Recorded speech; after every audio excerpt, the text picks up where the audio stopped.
시청자 여러분 안녕하십니까. 3월 7일 이제 밤 마지막 뉴스가 되겠습니다. 윤석열 총장과 관련해서 새로 쏟아지는 뉴스들이 많아요. 그래서 마지막으로 제가 이 관련 뉴스들을 여러분께 전부 분석해 드리고 오늘 밤 마무리하겠습니다. 시청자 여러분들께서 제 방송 많이 시청해 주시면 대단히 고맙겠습니다. 먼저요, 윤석열 총장이 이제 사퇴했기 때문에 완전히 민간인이고 언제 어떤 형식으로 어떤 메시지를 가지고 국민에게 다가설 것인가, 그러면서 국민의 지지가 과연 어떤 또 모양새로 나타날 것인가, 이런 것들이 굉장히 중요한 관심 사항이 되고 있습니다. 그래서 여러분들께서도 지금 굉장히 궁금증이 많으실 것 같아요. 조금 전에 보도된 내용에 따르면 윤사모가 형성됐다는 보도가 사상 처음으로 나타났어요. 이 비공개 페이스북 그룹을 운영하고 있는데요. 윤석열을 사랑하는 모임이라는 비공개 페이스북 그룹이 지난 1월부터 작년 1월부터 만들어져 가지고 최근에 새를 굉장히 확장하고 있다, 이런 보도가 나와 있는데요. 3월 7일 기준으로, 3월 7일 바로 오늘이죠. 기준으로 해서 이 가입자가 22,000명을 지금 보유하고 있고, 그동안에 이 단체가 대검 앞에 여러분들 종종 윤석열 총장 응원하는 화환들이 많이 있었지 않습니까? 이런 화환을 보내는 운동도 해온 것으로 그렇게 알려지고 있습니다. 그래서 이 회비를 내는 가입자는 대구 경북 지역에 4,000명을 포함해서 2만 명이 조금 넘는 것으로 되어 있고요. 각 지역별로 지역 위원장까지도 갖춰진, 꾸려져 있는 상태라고 그렇게 지금 알려지고 있습니다. 그런데 윤석열 총장 측에서는 이러한 윤사모와의 직접적인 접촉은 현재로서는 좀 피하고 있는 그런 분위기라고 합니다. 왜 그러냐면 윤석열 총장이 이 법치주의를 지키고 그야말로 이 중수청 설치를 막기 위해서 사퇴까지 했는데, 자칫 잘못하다 보면 괜히 공연히 이러한 이 시민단체와 지나치게 연계될 경우에는 정치 논리에 휩쓸려서 이러한 결단의 진위가 왜곡될 우려가 많다는 것이죠. 그래서 조금은 거리를 두고 있다는 내용들이 나와 있고요. 그리고 또 이 조언 그룹까지도 여러 경로를 통해서 조언하는 그룹도 형성되고 있는 것으로 지금 알려지고 있습니다. 그래서 이 조언하는 그룹들이 여러 개 형성돼서 학계 인사, 그리고 정치권 인사들, 산업계 인사들도 들어가 있다, 이렇게 지금 알려지고 있어요. 그래서 이 윤석열 총장이 이들과 직접 만나면서 관리하는 그런 상황이 오는 데까지는 조금 시간이 더 걸리지 않겠느냐, 이런 전망들이 나오고 있습니다. 제가 보기에 이러한 지금 현재 윤사모까지도 언론에 보도되고 있고, 윤사모와 윤석열 총장과의 어떤 관계, 이런 것까지도 이제 언론에 나오게 된 직접적 계기는 어제 TV조선에서 단독으로 보도를 했지 않습니까? 즉 윤석열 총장이 반문 성향의 여권 원로 정치인과 만났다. 그러다 보니까 이제 진중권 씨 같은 경우에도 이게 김한길 전 의원이 아니냐, 대표가 아니냐, 손학규 대표가 아니냐, 또 정동영, 정대철, 이런 분들 의견이 나왔는데요. 오늘 오후에 나와 있는 보도를 보면 김한길 전 대표가 윤석열 총장 자기 잠룡으로 나오면 어떻게 했느냐, 이런 얘기를 거론했다는 것까지 나와 있어요. 그렇기 때문에 이런 상황이다 보니까 윤사모가 지금 현재 이미 비공식적으로는 출범한 거나 마찬가지다, 이런 내용들이 나오고 있습니다. 그러다 보니까 지금 현재 이 김한길 전 의원의 경우에는 2014년도에 안철수 국민당 대표하고 합당을 통해서 새정치민주연합 공동대표를 지낸 바 있고, 2016년도에 민주당을 탈당해서 국민당을 창당하는 등 이 안철수 대표와 그 다음에 김한길 대표가 굉장히 밀접한 관계에 있어요. 그러다 보니까 이 야권 일광에서는 윤석열 총장과 안철수 대표 간에 물밑 소통이 있었던 것 아니겠느냐, 이런 보도까지 나오고 있는 상황인데요. 안 대표 측에서는 여기에 관해서는 부인하고 있습니다. 2016년도에 윤석열 총장에 대해서 이 안철수 대표가 비례대표직을 제안을 한 바는 있는데 거부를 했었다, 윤 총장이. 그때 인연은 맺었지만은 그 이후로는 만난 적이 없다, 이렇게 딱 잘라서 부인을 하고 있고요. 또 이 김종인 비대위원장의 경우에는 조만간 윤 총장과 만날 수도 있다. 이런 입장을 발표하면서 3월이 되면 별의 순간을 볼 수도 있다 그랬는데 이번에 사퇴를 하게 된 것이 바로 별의 순간을 본 것이다. 이렇게 해석하고 있는 것으로 알려지고 있습니다. 그러면서 오늘 나와 있는 가장 중요한 윤석열 관련 보도는 바로 조선일보가 인터뷰한 즉 LH 직원들의 신도시 부지 투기 의혹과 관련한 발언입니다. 이 발언과 관련해서 그야말로 이 공적인 정보를 활용해서 부동산 투기를 하는 것은 망국의 범죄다. 이렇게까지 아주 세게 얘기했어요. 그렇기 때문에 이 망국의 범죄에 대해서는 대대적인 수사를 해야만 된다. 그렇게까지 주장을 하고 있습니다. 즉 공적 정보를 도둑질해서 부동산 투기하는 것은 망국의 범죄다. 이런 말도 안 되는 불공정과 부정부패에 관해서 얼마나 많은 국민들이 지금 분노하고 있느냐. 이렇게 지금 비판하고 있고요. 그러면 어떻게 수사해야 되느냐. 이런 것과 관련해서는 LH 직원을 조사할 게 아니라 돈 되는 땅을 전수조사하고 매입 자금을 따라가야 된다. 그리고 총리실이나 국토부 조사처럼 LH나 청와대 직원 상대로 해서 등기부만 보면서 땅 샀는지 안 샀는지 물어보면 아무런 의미가 없다. 그래서 이 신도시 개발 계획과 보상 계획을 정밀 분석해서 돈이 될 땅들을 찾아서 전수 조사하면 된다. 그리고 이 4월 선거를 의식해서 검찰이 전면 수사를 안 한다고 하는 것은 안 된다. 그래서 얼버무려서는 안 된다. 여든 야든 간에 책임 있는 정치인이라면 대대적이고 신속한 수사를 촉구해야 된다. 그리고 모든 국민이 분노하는 이런 극도의 부도덕 앞에서 선거 계산하면 안 된다. 이렇게 지금 강력히 정권을 비판하고 있어요. 그러다 보니까 이 진중권 씨, 그러지 않아도 진중권 씨를 비롯한 조국 흑서 저자들이 서민, 이 김경률 변호사, 그 다음에 권경의 변호사, 김경률 회계사, 이런 사람들이 조국 흑서를 쓴 사람들이잖아요. 조국 흑서 팀이 윤석열 전 총장을 돕고 있다는 보도까지 나왔고요. 이 보도에 대해서 이 진중권 교수는 강력히 부인하고 있고 자기는 제주도 여행이나 좀 가고 싶다. 이렇게 지금 딴전을 부리고 있어요. 그런데 마침 이 조선일보 보도와 관련된 이 기사를 진중권 이 교수가 조금 전에 본인의 페북에 이 공유를 하고 있습니다. 그러면서 맞습니다. 이렇게 딱 잘라서 얘기를 하고 있어요.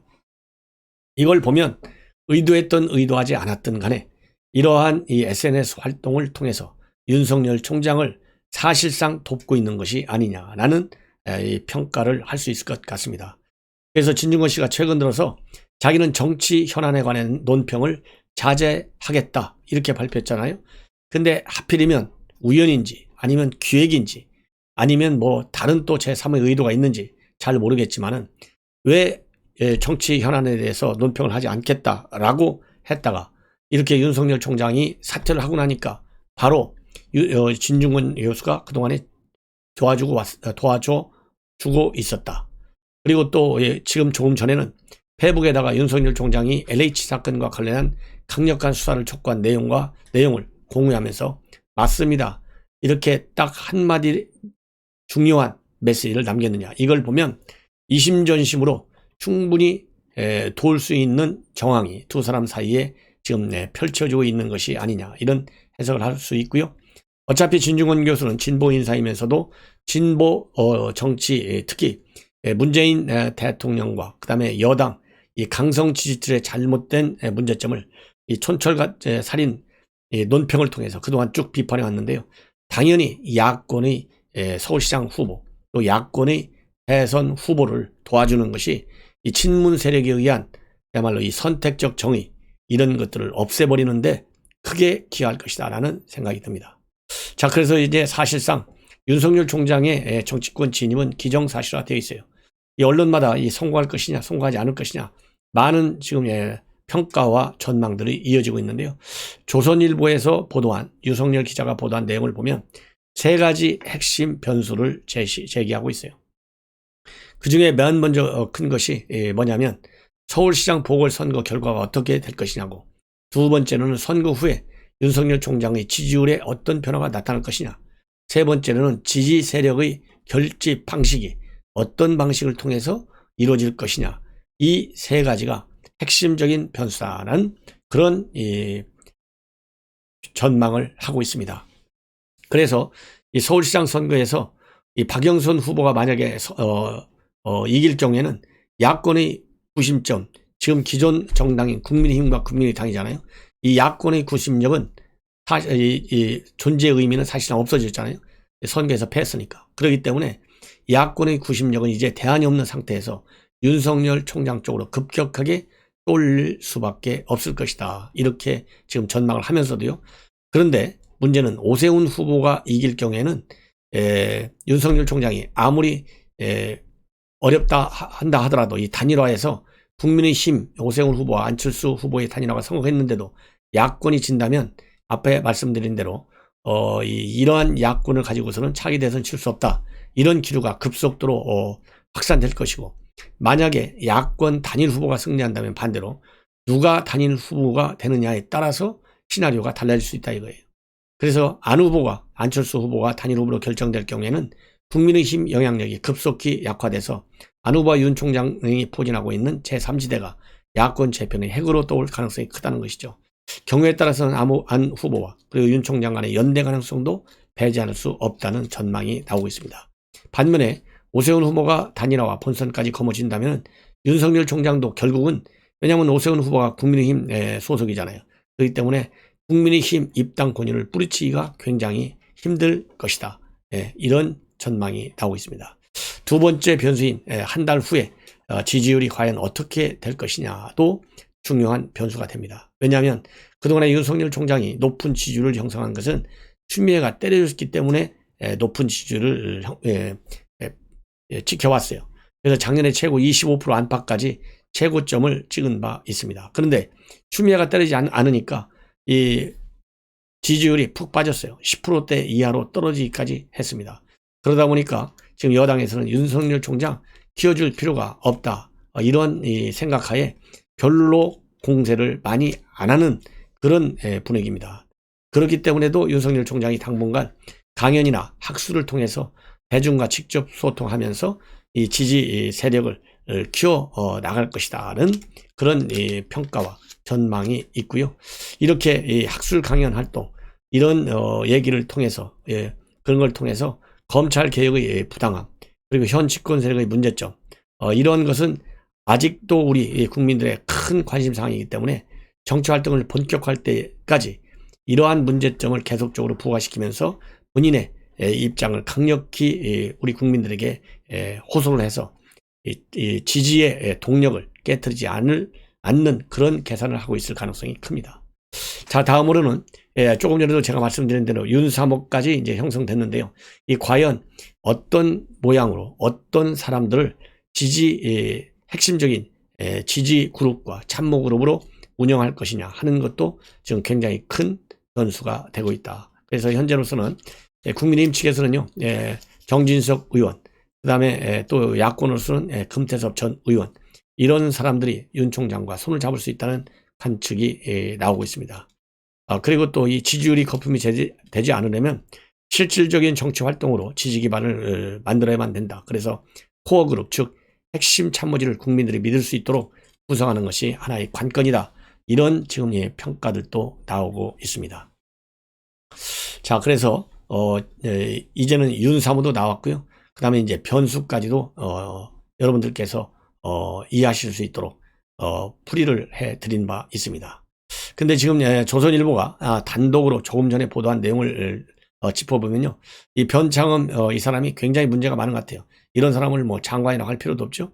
이 LH 사장으로 있었던 2019년도에 부패 건수가 굉장히 심했다. 그래서 임직원 부패가 23건이나 돼가지고 6년 사이에 최다 기록했다는 지금 조선일보 단독 보도가 나오고 있습니다. 그래서 이 LH 자료를 국민의힘 김상은 의원실에서 입수를 했어요. 이 부패자 현황에 따르면은 2019년은 이 문제가 된 LH 직원들의 신도시 투기 의혹 사건이 발생한 시점인데요. 이때 사실상 최고 많은 부패 건수가 적발이 됐어요. 무려 23건이나 적발이 됐는데, 이것은 그동안에 2014년도는 3건, 15년도 7건, 16년도 6건, 17년도 10건, 18년 5건. 그래서 보통 두세 배 정도로 확 늘어났다. 이걸 보면 사실상 변창흠이가 이 직원들의 비리를 방치한 것, 부패 비리를 방치한 것이 아니냐, 이런 비판을 받지 않을 수 없다는 이 객관적 지표입니다. 그렇기 때문에 지금 정세균 총리, 그리고 또 여권 안에서도 이 변창흠에 대한 책임론이 지금 거론되고 있어요. 그래서 더 상황이 악화되고 우리 국민들이 분노하기 전에 변창흠이 사퇴하고 나가라, 그렇게 얘기를 하고 싶습니다. 이 안철수 국민의당 대표도 말이죠, 문정부 개발계획 전부에 대해서 전수조사도 하고 필요하면 검찰이 직접 나서서 수사를 해야 되겠다. 지금 우리 서울 시민들의 분노가 극에 달하고 있다, 이렇게 비판을 하고 있습니다. 자, 이래서 앞에 말씀드린 윤석열 총장 야권의 대표 주자고 지금 여권의 대표 주자 중에 한 사람이 바로 이재명이에요. 이낙연보다 무려 두세 배 정도의 지지율이 앞서고 있습니다. 이 아시다시피 이재명 포의 브랜드, 이 정책 기본은 항상 이 기본자가 들어가 있어요. 기본소득, 기본대출, 기본주택. 그런데 이 기본대출 문제를 가지고 지금 금융권으로부터 상당한 비판을 받고 있어요. 뭐냐면 신용 수준도 보지 말고 무조건 대출하라 이겁니다. 액수는 최대 1,000만 원까지 대출을 해주고 이자는 맨 마지막 해에 한꺼번에 다 받아내라. 그리고 연간 3% 정도만 이자를 받아라. 이런 지금 현재 이 기본 대출의 컨셉을 내놓고 있어서 시중 금융으로부터 독재다, 이런 지금 비판을 받고 있어요. 그리고 또 한 사람, 이낙연과 이재명에 대해서는 지금 피로도가 굉장히 높다. 그래서 제3의 후보가 여권에서 나와야 된다. 본인이 나가겠다. 지금 언론을 통해서 김어준 씨의 유튜브 채널을 통해서 밝혔어요. 언제 나가느냐? 지금 진심을 통해서 열심히 하다 보면 이제 때가 오는데 그때 선언하겠다, 이렇게 밝힌 사람이 바로 추미애예요. 그래서 이낙연과 이재명의 뒤를 추미애가 엎으려고 계산하고 있다는 것을 시청자 여러분께 강조해 드리고 싶습니다. 이제는요, SBS에서 조금 전에 여권 충격적인 서울시장 여론조사 결과를 발표했습니다. 100중입니다. 이 SBS가 Next Interactive Research라고 하는 여론조사 기관을 통해서 819명을 대상으로 조사한 내용인데요.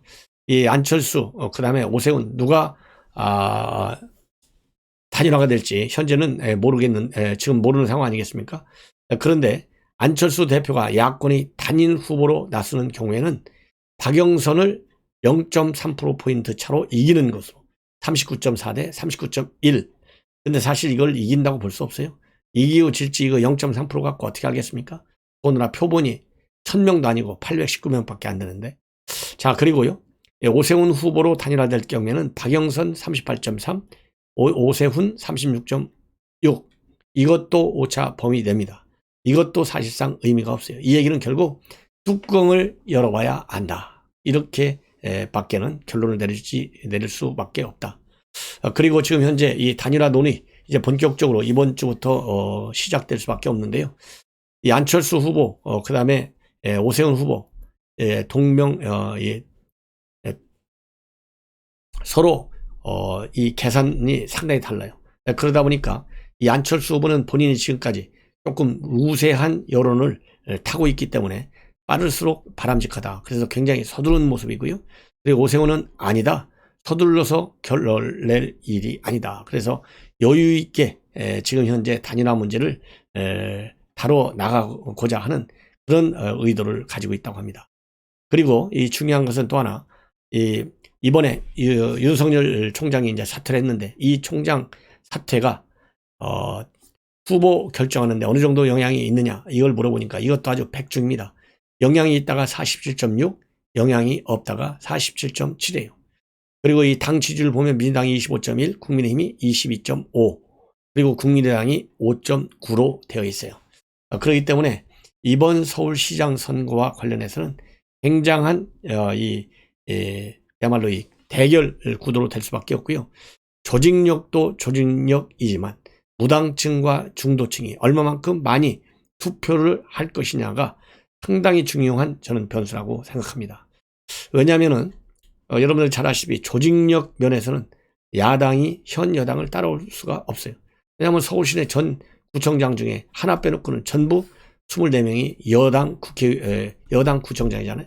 그 다음에 시의원 몇 명 빼놓고는 전원 다 민주당 소속의 시의원들로 꽉 차 있어요.